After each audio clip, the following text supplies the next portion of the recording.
Hey, happy Friday, everybody. I'm here to let you know the Friday Funnies are back.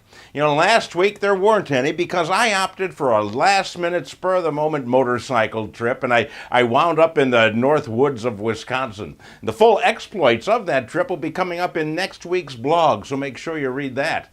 I'm just happy I made it back in time for one of my favorite holidays. That was Wednesday, which was Talk Like a Pirate Day. Ha-ha! I have no idea who invented this goofy holiday, but I'd be willing to bet that he owns a parrot. Now, in preparation for this event, I studied up on the pirate language and was surprised to discover how much it's changed in the last 100 years.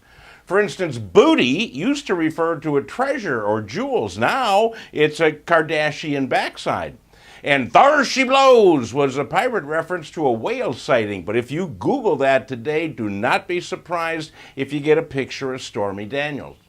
And the pirates had several ways to get rid of somebody they wanted to get rid of. There was keel hauling, hanging from the yardarm, walking the plank, and my favorite, cleaving him to the biscuit, which I believe involves some very serious cleaving. But ahoy, ye hearties, we must batten the hatches, shiver the timbers, and get off the poop deck before we heave-ho. In other words, here's the funnies.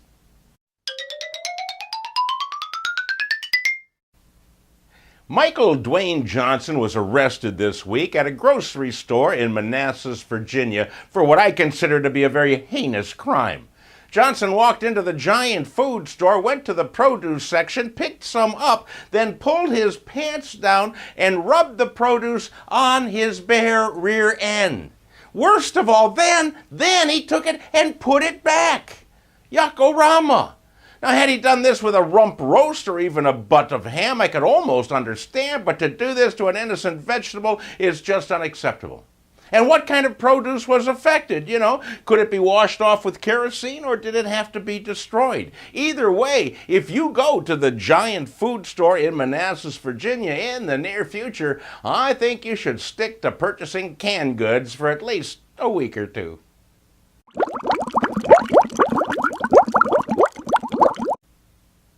A winery in France has developed a new product for an ever-expanding world. They have come up with a champagne to be consumed in space. Within 5 years, astronauts will be able to take this bubbly with them and get snockered in zero gravity. Now, is this really what the space program is all about?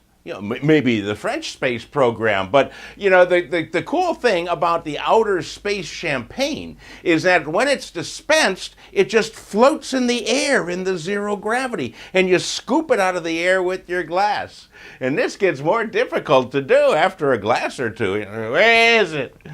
All I know is that had this drink existed in 1969 when man first landed on the moon, Neil Armstrong's first words might have been, "We're on the frickin' moon! Woohoo!"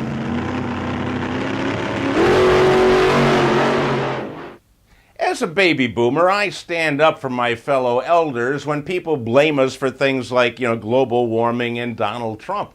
We need to help each other out, but perhaps we should draw the line at teaching each other how to drive.